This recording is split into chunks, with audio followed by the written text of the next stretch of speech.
Isang Pinoy ang inaresto sa California sa Amerika dahil sa kanyang kaugnayan umano sa terrorist group na Islamic State of Iraq and Syria o ISIS.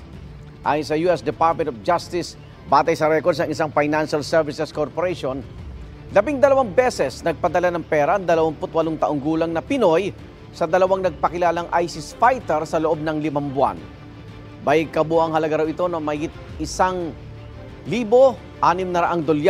o katumbas ng 73,000 piso.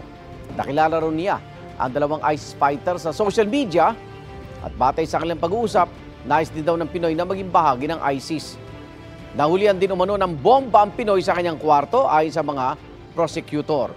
Pinagbabawal sa Amerika ang pagsuporta sa foreign terrorist organization.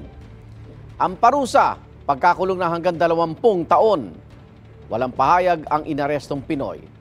Patuloy naman ang pag-monitor ng ating Department of Foreign Affairs sa kaso ng Pinoy na isa raw US green card holder. Handa raw sila magbigay ng legal assistance kung kinakailangan.